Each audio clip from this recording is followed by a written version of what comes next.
Welcome to the weekend. I'm Jon Caldara, president of the Independence Institute, and your devil's advocate. Well, tonight, an absolute Wonka-palooza. Get ready to snore through this one. We're going to talk about fiscal issues and a balanced budget amendment, not just for Colorado, but for the entire country. Is it a good idea? Is it a bad idea? From the Independence Institute, one of our senior fellows, and a damn snappy dresser, Fred Holden. Thank you for joining us. Yeah. And happy to be here. He's not my congressman, but he's somebody's congressman, Mike Coffman. Hey. You're also the former state treasurer here in Colorado for a number of years and the Secretary of State. There's not a job I could keep. Yeah, really? Have you ever thought of getting a private sector job sometime? A real job? A real job. I had one once. Yeah, it did work out. Huh? Actually, it worked out pretty good. I think I made a wrong turn in life and left it. No, trust me, I'm glad you're doing what you're doing. Let's talk a little bit about Colorado before we move to your proposal on the federal level.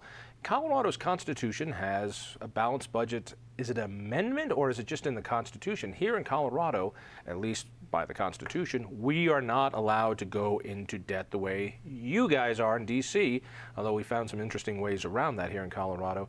Was that an original thing in the Constitution, or was that added later as an initiative? It's in the Constitution. The original?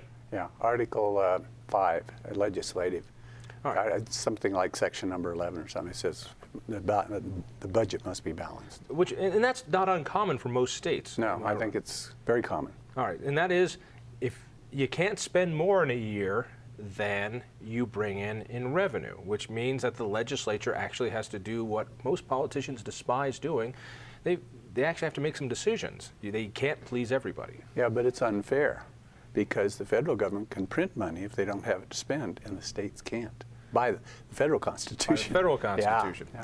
All right, but and you were here, and you were very involved in the early Tabor fights, and you were a strong backer when Tabor was being attacked, both with Referendum B, which I fought back in 1998, and then Ref C and D back in 2005.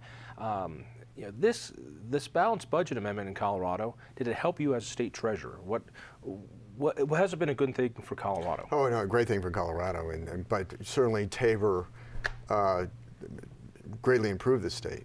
And it's sad, I think, what's happened since then in terms of some bad decisions by our state Supreme Court.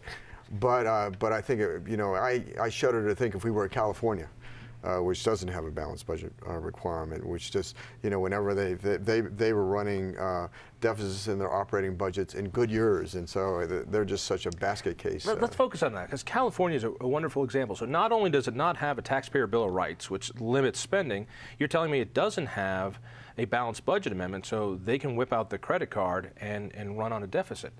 Is that right? I think that's true. And of course, they had Proposition 13 in 1978, which really constrained things for a while until the politicians figured out ways to get around it. And they've fairly well eviscerated that and not replaced it. Here in Colorado, there is a way around the balanced budget amendment. It's called Certificates of Participation, or Yes, COPS, which is basically a one-year bit of debt. We're going to pay it back in a year, but then we're going to do it several years in a row. You're supposed to smile when you say that. Okay.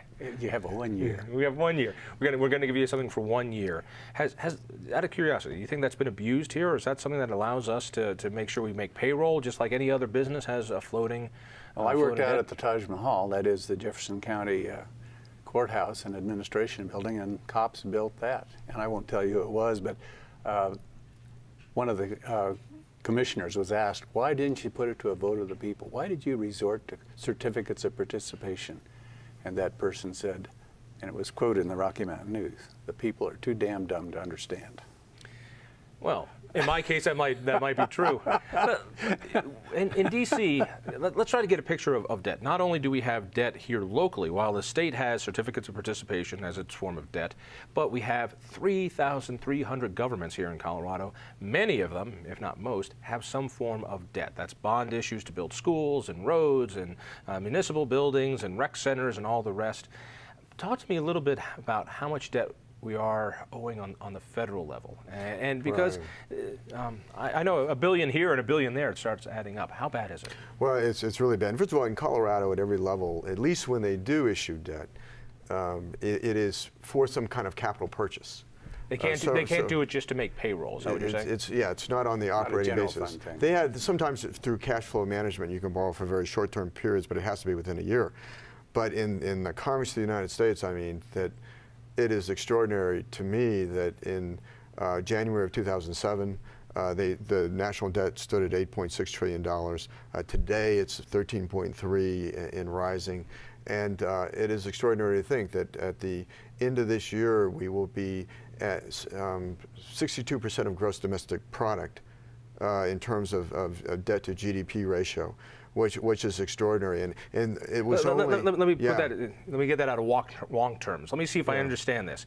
You're telling me that at the end of this year, we would have to work for well over half the year, 60-some% of the year, and put every dime we made, every bit of energy that the economy created, into paying off that debt.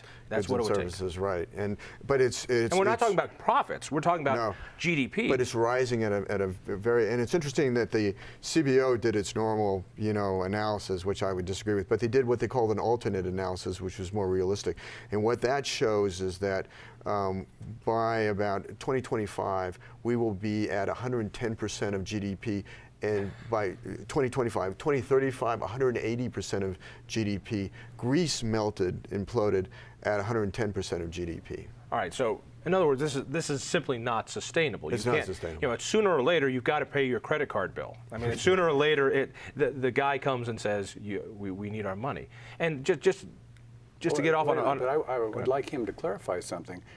Lately, I have seen everything in public debt terms expressed in terms of percent of publicly owned debt, which is about 60% of the grand total. What does that mean, public Fred? debt. I'm not following you. Well, there's the debt we owe ourselves whenever there used to be surpluses, say for Social Security. So I don't know the mechanism, but somebody'd borrow it and then they'd all spend it. Congress is spending everything, every dime they got in. Then they spent the deficit, and then they spent also the accrued and accumulating funds. But when you see those charts, I've noticed, I have two CBO things right here, probably, that might be the same one.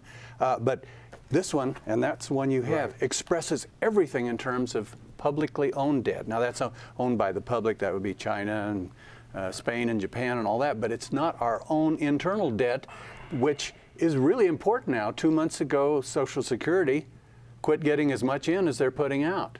And this is the Wong part of it, but it's important. Not only do we have debt where we actually go out and say, somebody buy our bonds, and if they do, at least that's an honest debt. They're holding some IOU that we're supposed to pay them back.